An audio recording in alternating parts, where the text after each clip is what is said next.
Hello everyone. Now let's see next basis of classification of animals. We have seen the first basis or criteria on which animals are classified, that is your body organization. In that we have seen that cellular organization, मतलब cellular body किनकी रहती है, जैसे कि sponges, क्योंकि उनकी body में कोई special organ नहीं रहते. उसके बाद बनते हैं tissue level of organisation which is present in your coelenterata, hydra etcetera. उसी के साथ ऑर्गन लेवल जो आपको प्लेटीहेल्मिन्थ्स में देखने को मिलता, और आस्क हेल्मिन्थ्स, एनेलिडा, इनमें देखने को मिलता आपको ऑर्गन सिस्टम लेवल, जिसमें organs they are united, they are functionally associated with each other and they form organ systems. Right. First होने के बाद उसमें अपन ने साथ ही साथ देखा था डाइजेस्टिव सिस्टम, इनकम्प्लीट और कंप्लीट डाइजेस्टिव सिस्टम, और क्लोज्ड और open circulatory system. Right. Now let's see next type of or criteria by which you can classify animals. It is your symmetry or body symmetry. Body symmetry. Second, animals की body को अपन अलग अलग प्रकार से अगर cut करें तो उनकी बॉडी के टुकड़े हो सकते हैं और उन टुकड़ों में सिमिलैरिटी या सिमेट्री आपको देखने को मिल सकती है. फॉर एग्जाम्पल, अगर आपने ह्यूमन बॉडी को कट किए सेंट्रली दो भागों में, सो आपको एक सेंटर लाइन में फिर अगर आपने कट किए तो मेरी बॉडी का एक लेफ्ट और एक राइट ऐसे दो बराबर हिस्से होंगे which can be overlapped on each other. Right. इसी तरीके से आप अलग अलग प्रकार से ऑर्गेनिजम्स को कट कर सकते.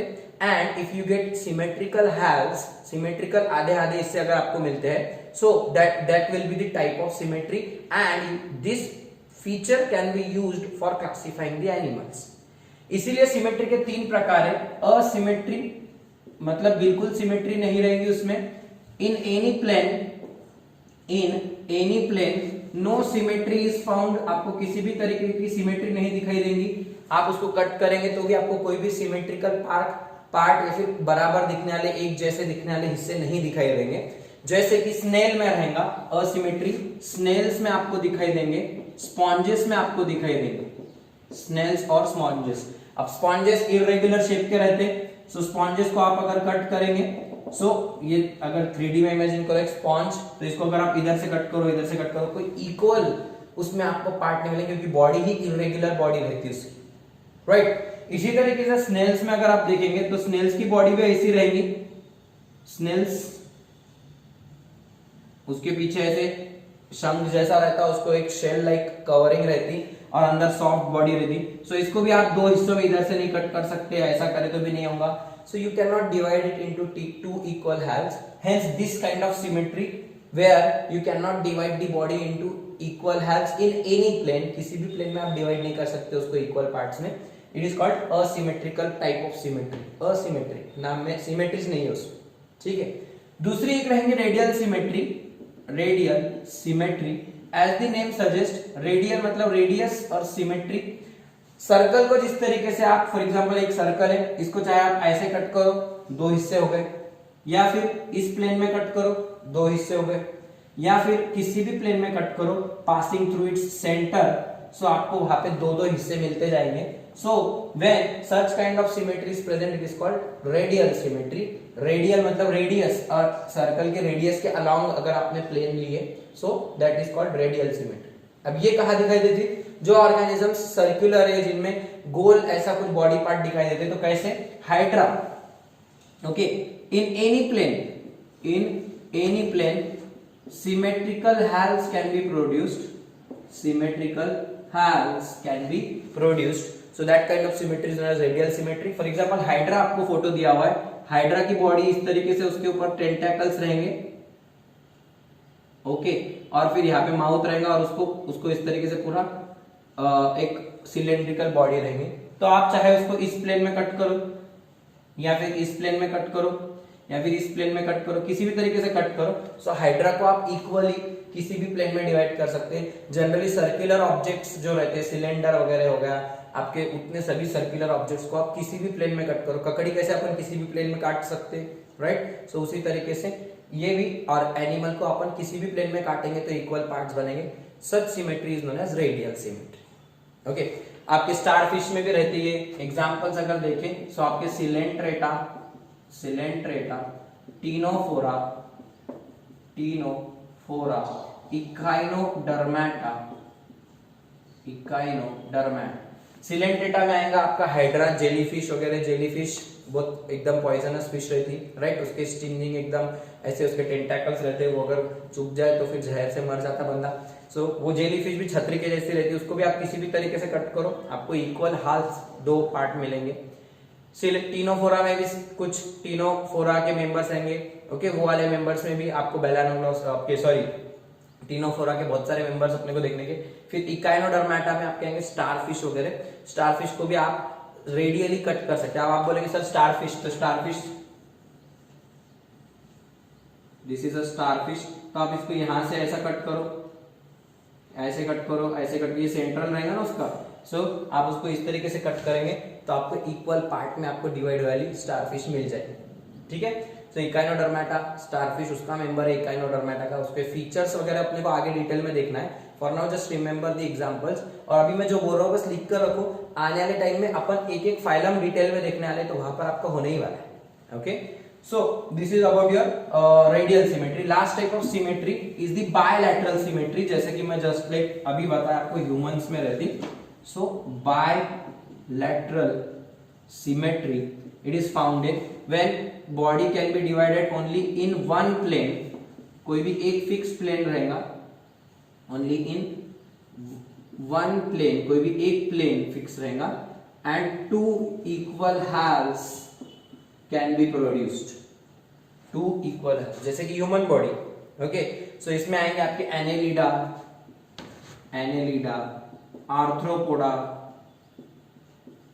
Arthropoda, chordates and so. Annelida मतलब आपका अर्थोम, उसको अर्थोम वगैरह कैसे रहेंगे, लंबे लंबे लंबे लंबे, तो उनको आप 2 हिस्सों में इस तरीके से एक ही प्लेन में डिवाइड कर सकते हैं। आर्थ्रोपोडा में कैंसर मतलब आपका क्रैब आएगा, केकड़े आएंगे उसके अंदर, कॉकरोच आएंगे, सारे इंसेक्ट्स आ जाएंगे इसके अंदर आर्थ्रोपोडास में। इनकी बॉडी जॉइंटेड बनाली रहती है, स्पाइडर वगैरह सभी चीजें। इनको भी आप 2 इक्वल हाफ में डिवाइड कर सकते हैं, जैसे कि आपको इंसर्टिंग फोटो दिया है स्टेट बोर्ड में दी हुई। कॉर्डेट्स में आ जाएंगे सारे आपके आपके इनवर्टिब्रेट्स, वर्टिब्रेट्स, उसमें ह्यूमन आएंगे, मछलियां आएंगी, पाइसेस आएंगे, आपके एम्फीबियंस, रेप्टाइल, बर्ड्स, सभी चीजें आ जाएंगी। सबको अपन सिर्फ 2 हिस्से में गिरा, अपन उनके 2 टुकड़े कर सकते बराबर बराबर, आप उनको रेडियली डिवाइड नहीं कर सकते, ठीक है। These are the examples of your bilateral symmetry. इसी के साथ आपके जो इकाइनोडर्मेटा है उसमें आपको 2 प्रकार की सिमेट्री दिखाई देती, उसमें आपको रेडियल सिमेट्री भी दिखाई देंगी और बायलैटरल सिमेट्री भी दिखाई देंगी, डिपेंडिंग अपॉन द स्टेज, कौन से स्टेज में अपन उसके बारे में इकाइनोडर्मेटा में अलग से बात करना है, okay. So this is the feature that can be used to classify the animals according to their symmetrical parts, okay. Nextly अगर मैं थर्ड फीचर लूं तो आपको इसके बाद है जर्मिनल लेयर्स। कितने जर्मिनल लेयर्स है? Either that organism is diploblastic or triploblastic, diploblastic है या ट्रिप्लोब्लास्टिक एनिमल है वो, उस हिसाब से उसके 2 आप क्लासिफाई कर सकते। अब सबसे पहले ये बिट क्या है, जर्मिनल लेयर किसको बोलते हैं, ये बात समझ के लो पहले। What is germinal layer? So whenever fusion of gametes will occur, ये डायरेक्टली सेक्सुअल रिप्रोडक्शन के बाद बेबी की ग्रोथ की तरफ चलो। सो जब भी फ्यूजन ऑफ गैमेट्स होता, sperm will fuse with gamete, for example human की बात करता हूं मैं, so sperm will fuse with female gamete ovum, so it will form a diploid structure, उसकी फ्यूजन होकर डिप्लॉइड स्ट्रक्चर तैयार हो जाएगा, it is called zygote, this is called zygote. Zygote will divide and divide and divide, it will produce a multicellular structure, it will produce a multicellular structure। उसके फिर morula, blastula, gastrula अलग अलग stages आते, और जब वो 64 cell structure बन जाता उसको बोलते हैं गैस्ट्रुल। कितने सेल्स? 64 सेल्स का एक ऐसा हॉलो, एक फुटबॉल जैसा स्ट्रक्चर बन जाएगा छोटा सा, इट इज कॉल्ड गैस्ट्रुला। उसके सेल्स फिर अरेंज होते, रीअरेंज होते इस तरीके से, और फिर उनकी अरेंजमेंट बदलती, वो सेल्स फीमेल बॉडी के अंदर पूरे ग्रो होना शुरू होते इस तरीके से, और फिर उससे एक छोटा ग्रो हो के एम्ब्रियो तैयार होगा और एक बेबी ग्रो होगा पूरे 9 मंथ्स के बाद, ठीक है। तो ये जो ग्रोथ पीरियड है, ये जो डेवलपमेंट ऑफ एम्ब्रियो हो रहा, so during this embryonic development, these cells will arrange either into 3 layers or 2 layers, these cells of embryo, so they will either arrange into 3 layers or 2 layers. So अगर वो 2 layer में अगर arrange हो रहे, so 2 layers अगर तैयार हो रहे, फॉर एग्जांपल सेल्स के देखो कैसे 2 layers, this is the first layer of cells and this is the second layer of cells नीचे. ओके, ओनली 2 लेयर्स अगर उससे तैयार हो रहे, मैं अलग अलग कलर से ड्रॉ करता हूं so that you can understand easily. So if the cells arrange into 2 layers or if the cells arrange into 3 layers, अब 3 layers कैसे देखो, this is the innermost layer, then the outer layer, middle layer, okay, and again the third layer, उसके बाहर एक और layer होंगी आपकी outermost layer of cells. ये ऐसे कैसे सेल्स है, मैं फास्ट ड्रॉ कर रहा हूं, अदरवाइज सिंगल सिंगल सेल आप ऐसे समझ के लो, cell nucleus cell nucleus cell nucleus. Okay, so क्या हो रहा है यहाँ पे, during embryonic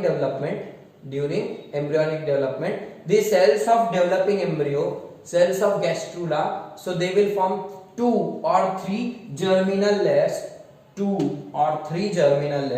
If 2 layers are formed, that animal is said to be diploblastic animal. कितने germinal layers है इसमें, 2 germinal layers are present. And if 3 germinal layers are formed, so that animal is said to be triploblastic animal. Diplo मतलब 2, blast मतलब उसमें layers, germinal layers, और triplo मतलब 3, blast मतलब germinal layers. So कितने germinal layers बन रहे, 2 या फिर 3. Okay, 2 क्यों बनेंगे, क्योंकि वो एनिमल बहुत प्रिमिटिव टाइप का है, शुरुआती एनिमल है, up to platyhelminthes. Okay, up to platyhelminthes आपको वो 2 जर्म लेयर्स दिखाई देंगे, और उसके आगे जो भी है प्लेटीहेल्मिन्स के आगे, सो प्लेटीहेल्मिन्स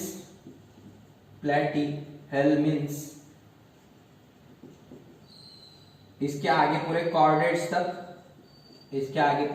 कॉर्डेट्स तक, जबकि पोरीफेरा सिलेंट्रेटा और टीनोफोरा, ये 3 फाइलम जो है, these are diploblastic phylum, these are non chordates. Porifera मतलब आपके स्पॉन्जेस का फाइलम, सिलेंट्रेटा मतलब हाइड्रा और जेलीफिश का फाइलम, और टीनोफोरा मतलब टीनोफोरियंस का फाइलम पूरा. इनमें 2 ही जर्म लेयर्स बनते, और ये जो 2 जर्म लेयर्स बने थे, इधर एक बीच में सेंटर में बनेंगे एक जर्म लेयर, और उसके आजू बाजू एक और जर्म लेयर तैयार होंगी. ठीक है, सो सेल्स 2 ही लेयर्स में अरेंज वाले रहेंगे, सो this is called diploblastic animal. अब इसमें जो 2 जर्म लेयर्स बनती, अंदर की लेयर को बोलने का endoderm, inner most layer is called endoderm, derma मतलब स्किन और लेयर, और एंडो मतलब internal, and outer layer is called ectoderm,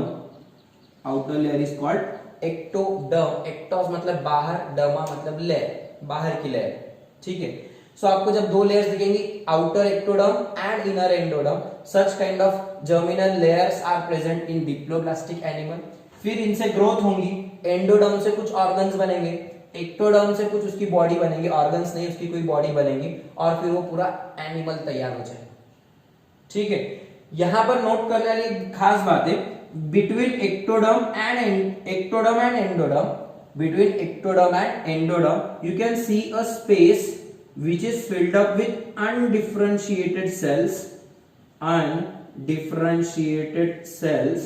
That undifferentiated layer of cells is known as mesoglea.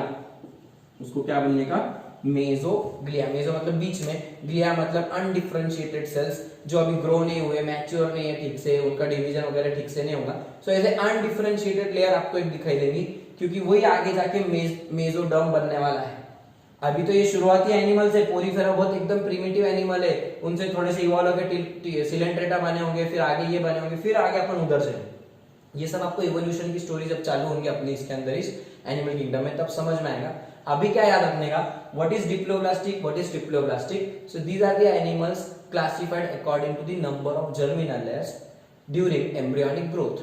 If 2 germinal layers, that is outer ectoderm and inner endoderm, are formed, having an undifferentiated layer of cells called mesoglia in between them, so that animal is said to be diploblastic animal. Okay, then इसके examples porifera, coelenterata, ctenophora, ये 3 phylum. Okay, if 3 germinal layers are present, so 3 germinal layers में क्या रहेगा, inner endoderm, inner most endoderm, then your ectoderm, इसके भी sales अच्छे divide हो वाले रहेंगे, अनडिफरेंशिएटेड नहीं रहेंगे, वेल डिफरेंशिएटेड रहेंगे, ओके। और outer layer of again your ectoderm, 3 layer से आपको एनसीईआरटी में फोटोज दे रहे, स्टेट बोर्ड में भी दे रहे। So outer most ectoderm, middle well developed mesoderm, meso मतलब मिडल, और इनर मोस्ट एंडोडर्म।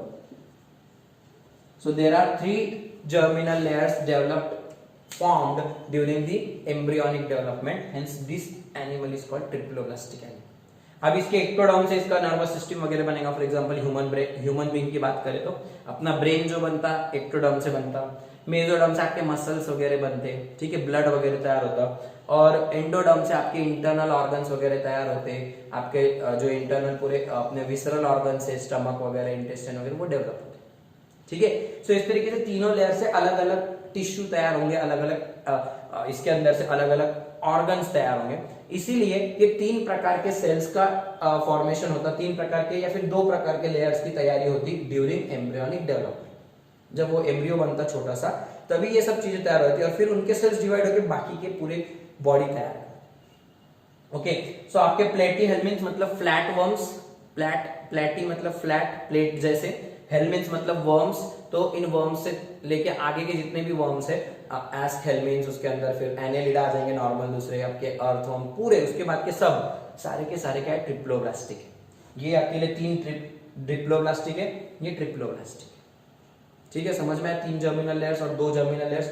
एक बात क्या याद रखेंगे, mesoglea is present as an undifferentiated layer of cells in between ectoderm and endoderm, in which animals? In diploblastic animals. Then what happens with mesoglia? Mesoglia gets differentiated, becomes mature, and it can be seen as a distinct layer in case of triploblastic animals. इधर mesoglea बोलने का, इससे कोई खास structures तैयार नहीं होंगे, okay, लेकिन इधर मेसोडर्म से बहुत खास ऐसे स्ट्रक्चर्स तैयार होंगे, okay। So these are the types of animals according to the number of germinal layers, okay। Next criteria for classification of animals, that is your body cavity or body coelom। सबसे पहले तो biological term है coelom, जहां पर भी आपको coelom word आएगा यहाँ आपको याद रखना पड़ेगा, इट मींस कैविटी या खाली जगह, ओके। तो coelom means cavity, coelom means cavity, हमेशा के लिए याद रख लो, बार बार आएगा कहीं पे भी तो याद रखना पड़ेगा आपको। बाद में फिर मैं पूछूंगा व्हाट इज सीलोम, तब आपको आना चाहिए coelom is nothing but the cavity और हॉलो स्पेस। अब ये जगह होती कहाँ है पहले वो समझ के लो। So it is the space present between, it is the space present between gut and body wall, gut and body wall. Gut मतलब आपका डाइजेस्टिव ट्रैक, गट मतलब डाइजेस्टिव ट्रैक, और बॉडी वॉल, इन दोनों के बीच में कुछ जगह प्रेजेंट रहेगी। जैसे कि ह्यूमन बीइंग की बात करें अगर, सो ह्यूमन डाइजेस्टिव सिस्टम अगर आपने देखे, सो माउथ से शुरू होगा, बाकी का उसका हेड वगैरह इधर बाकी जाने दो, माउथ से नीचे जाएगा तुम्हारा इसोफेगस, स्टमक, स्टमक के बाद इंटेस्टाइन रहेगा, फिर इंटेस्टाइन के बाद आपकी मैगी पड़ेगी पूरी, स्मॉल इंटेस्टाइन, फिर large intestine, large intestine will and into the opening called anus, that opening is called anus. This is your digestive system. लेकिन ये डाइजेस्टिव सिस्टम किस तरीके से पैक है आपकी बॉडी में पूरा, ये आपका इधर से पर्सन जो भी है उसकी बॉडी है, ठीक है, उसके हाथ वगैरह, ठीक है।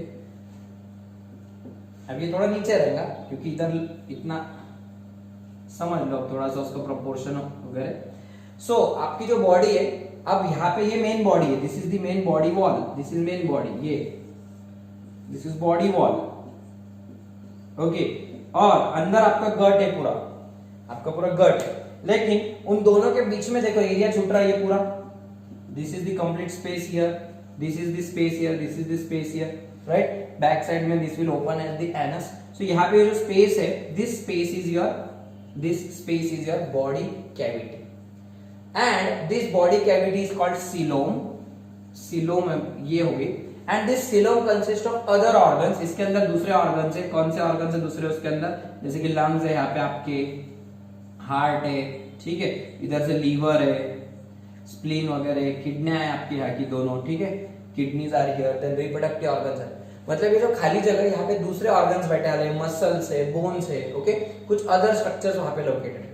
बट अगर आपने क्या किए, ये आपका डाइजेस्टिव ट्रैक निकाल दिए, डाइजेस्टिव सिस्टम यहाँ से पूरा ऑपरेट करे, या फिर यहाँ पे से पोस्टमार्टम वगैरह में क्या करते हैं, यहाँ से पूरा फाड़ देते हैं ऐसा, और ये ओपन करते हैं, उसमें से पूरा डाइजेस्टिव सिस्टम, लंग्स वगैरह निकलते हैं, अंदर पूरी खाली जगह मिलती है। So that hollow cavity is known as your coelom. Okay, so जिसमें सीलोम प्रेजेंट रहेगा उनको बोलने का सीलोमेट्स या सीलोमेटा। जिनमें बॉडी कैविटी इज प्रेजेंट उनको बोलने का true coelom is present, true body cavity is present, is called that organism is called coelomate. Okay, जिनमें कैविटी नहीं है उनको बोलने का असीलोमेट, असीलोमेट या असीलोमेटा। ठीक है, सो आपके जो असीलोमेट्स रहेंगे, पहले तीनों जो फाइलम है आपके, वो तीनों फाइलम पोरीफेरा, सिलेंट्रेटा और टीनोफोरा, सिलेंटेरेटा और Ctenophora, Ctenophora, these are the three acoelomate phylum. यहाँ पे सबसे पहले 10 फाइलम आप याद कर लो नॉन कॉर्डेट्स के, आने वाले टाइम में तो लर्न हो ही जाएंगे, लेकिन अभी के लिए याद कर लो 10 फाइलम कौन से। पहला है पोरीफेरा, ओके, दूसरा है सिलेंट्रेटा, सिलेंटेरेटा, तीसरा है Ctenophora, fourth one is your Platyhelminthes, then Aschelminthes, Platyhelminthes, एस्कहेल्मिन्स,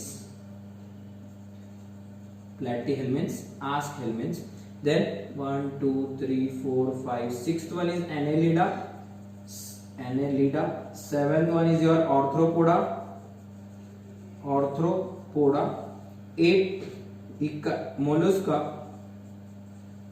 9 echinodermata, echinodermata, and 10th one is your hemichordata, Chordata.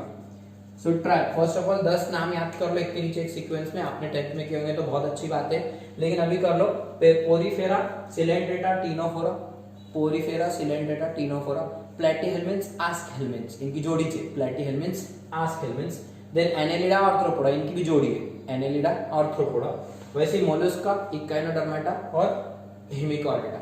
ये 10 पूरे लर्न करने के बाद इनमें से जो फर्स्ट 4 फाइल है, फर्स्ट 4 अपन ने 3 लिखे, Porifera, Coelenterata, Ctenophora and the fourth one is Platyhelminthes, प्लेटीहेल्मिन्थ्स।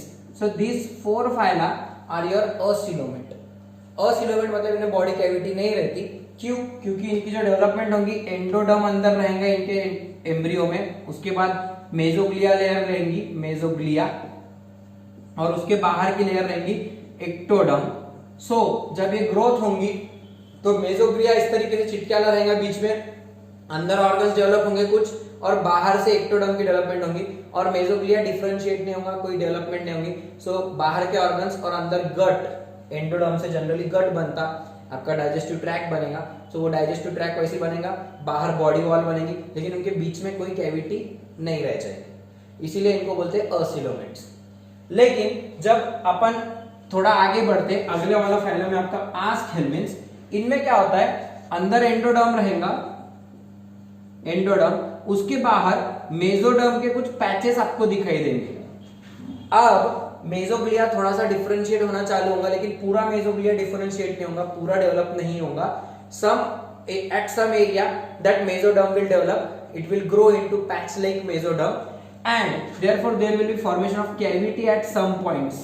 कहीं कहीं पे कैविटी तैयार हो जाएंगी, कहीं कहीं पे कैविटी नहीं रहेंगी। Such cavities are called pseudo cavities or pseudocoelom, pseudocoelomate। इसमें आएंगे आपके askhelminths, जैसे कि आपके एस्केरिस वगैरह, बच्चों को छोटे से, जो छोटे बच्चे रहते हैं उनको जंत होते, देखो पेट में कीड़े होते ना, अलिया वगैरह होती, सो वो लैट्रिन वगैरह से निकलती व्हाइट कलर की, सो वो जो जंत रहते, they are actually your askhelminths। उनके अगर अपने बॉडी को कट करें तो उसके अंदर आपको कहीं पे कैविटी दिखेंगी, कहीं पे आपको मास ऑफ टिश्यू दिखेगा, कहीं पे कैविटी, कहीं पे टिश्यू। अपनी बॉडी में आपको ओपन एक बड़ी कैविटी दिखाई देंगी जिसमें बाकी के ऑर्गन्स फिट बैठे हुए। ओके, सो जिसमें क्लियर कैविटी रहेंगी, और सिलोमेट जिसमें कैविटी नहीं रहेंगे, आपने कट करे तो पूरा सॉलिड रहेगा, अंदर से पूरा सॉलिड, कैविटी नाम की जगह ही नहीं। सो वो रहेंगे तुम्हारे पोरीफेरा वगैरह, स्पॉन्जेस आ जाएंगे, हाइड्रा आ जाएगा, प्लेटीहेल्मिन्थ्स, फ्लैट वर्म्स आ जाएंगे, इनके अंदर कोई कैविटीज नहीं रहती। ठीक है, लेकिन आस्क हेलमिन्स में आपको चुप चुप की कैविटी दिखेगी, मतलब सूडो कैविटी दिखाई देंगी, therefore they are called pseudocoelomate. A false cavity is present, false cavity, actual cavity नहीं है, so false cavity is present here.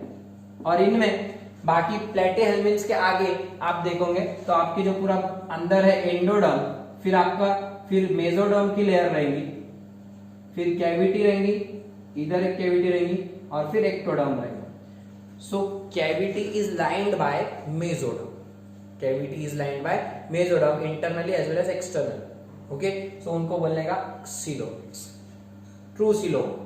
So coelom, what is coelom? It is a cavity present between gut wall and body wall. It is lined by mesoderm internally as well as externally. If it is present, that animal is said to be coelomate. इसमें आएंगे platyhelminths, sorry, annelida के आगे से, annelida and onwards. Cut कर दो platyhelminths, annelida के आगे के पूरे chordates भी आ जाएंगे उसके अंदर, नंबर 11 chordate डाल दो। ओके, ये पूरे आगे के तुम्हारे कॉर्डेट्स में आ जाएंगे, सिलोमेट में आएंगे। अकेला आस्क हेलमिन्थ एमसीक्यू है आपका सूडो सिलोमेट, इसके अंदर चुप चुप की कैविटी है। व्हाट इज चुप चुप की cavity? The patches of mesoderm are there and a false cavity is present in between it, so that is called a pseudocoelom और false cavity. The only phylum is your only pseudocoelomate phylum is Aschelminth. उसके ऊपर के चारों acoelomate, उसके नीचे के बाकी के सारे सिलोमेट। समझ रहा कि लिस्ट क्यों याद करने की, यही सीक्वेंस में याद करो। Okay, so this is the next feature, next criteria for classification of animals. इसके बाद का है तुम्हारा बॉडी में presence of notochord and segmentation. Last two छोटे छोटे शॉर्ट में देख लेते, ज्यादा उसमें डिटेल में बात नहीं करने का। So presence of notochord, presence of notochord. What is notochord? Notochord is a stiff rod like structure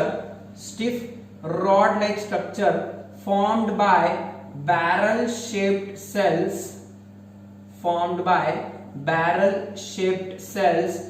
derived from mesoderm, stiff rod shaped structure। अब ये क्या निकाला मैंने? सर आपने तो कुछ तो भी तोरण निकाल दिया। इट इज नॉट अ तोरण, डोर कोई डेकोरेटिंग कोई आर्टिकल नहीं है।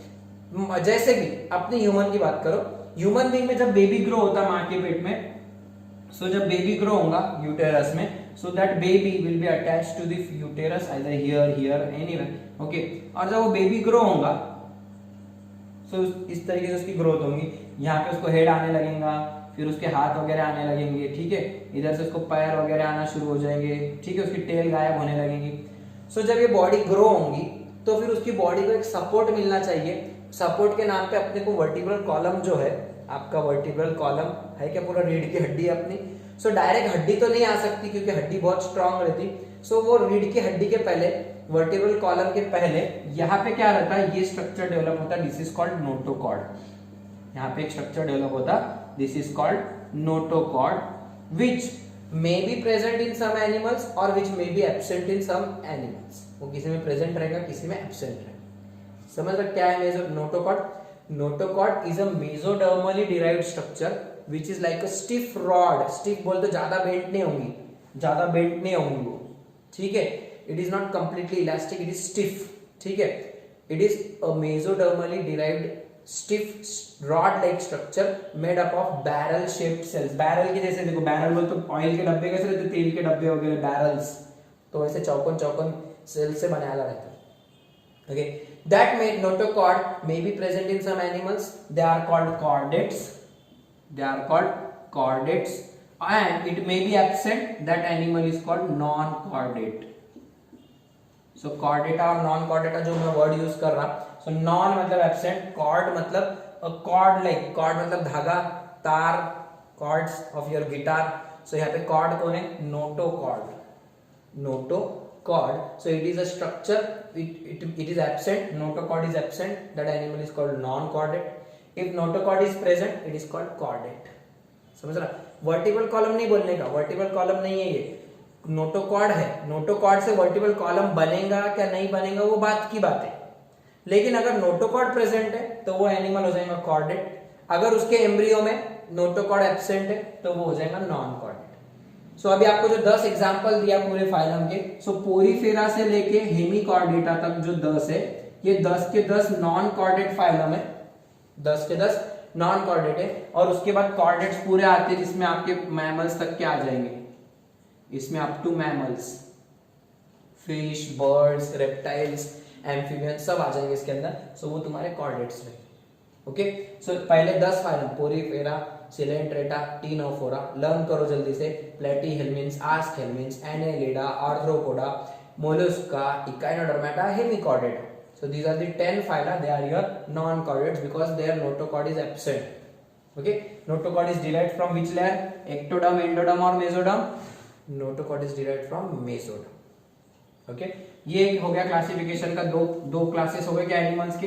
And last one is the segmentation. Sixth criteria is the segmentation और मेटामेरिज्म। मेटामेरिज्म अब नाम से समझ में आ रहा, सेगमेंट मतलब टुकड़े होना।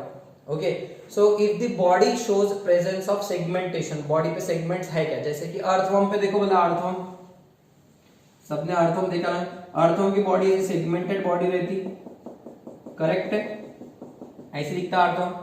कॉकरोच, मच्छर वगैरह, मच्छर सबने मारे आले चाहिए बैठे बैठे, मारो एक आधा बैठे बैठे, तो मच्छर की बॉडी आप देखो कैसी रहती, उसके ऊपर ब्लैक व्हाइट ऐसे लाइंस रहते। सो उसकी बॉडी पे फिर इधर से उसके पंख रहेंगे, इधर से उसको सूंड रहेंगी, ट्रंक रहेंगे, सूंडने रहते हाथी के जैसी, ट्रंक रहेंगे, और फिर वो मच्छर, उसके पैर, ठीक है, जो भी इंसेक्ट्स है। सो अगर आप देखें तो कुछ एनिमल्स की बॉडी सेगमेंटेड रहती, उसके ऊपर सेगमेंट्स प्रेजेंट रहते। Okay, so that kind of presence of segment is known as segmentation. But कुछ एनिमल्स में ये सेगमेंटेशन ना सिर्फ बाहर से रहते, इंटरनली भी, बॉडी के अंदर से इमेजिन करो, अंदर से भी सेगमेंट्स रहते, कंपार्टमेंट बनाने रहते। जैसे कि अर्थवर्म में यहाँ पे एक कंपार्टमेंट रहेगा, यहाँ पे मतलब इधर चीजें रह जाएगी, इधर चीजें, जैसे रूम बन गए रहते। अगर ट्रेन इमेजिन करो, एक ट्रेन में कैसे एक डब्बा रहता, वो डब्बा एक कंपार्टमेंट हो गया, तो बाहर से भी कटियाला दिखता, अंदर से भी पूरा बॉक्स ऐसा बनाया है।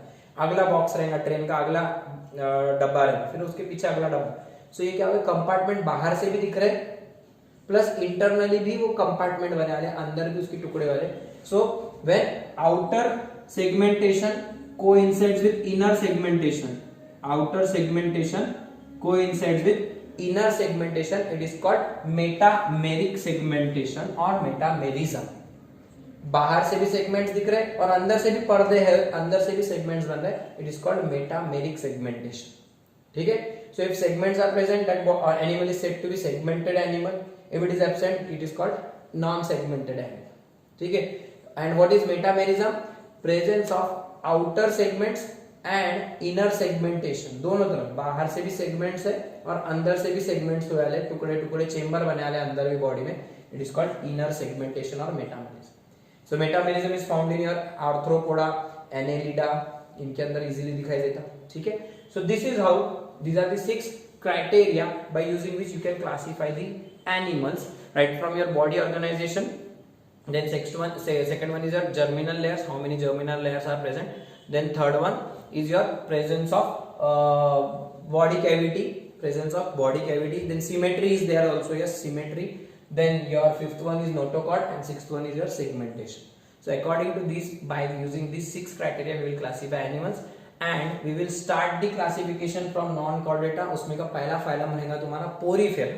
So we will study about porifera right in your next lecture.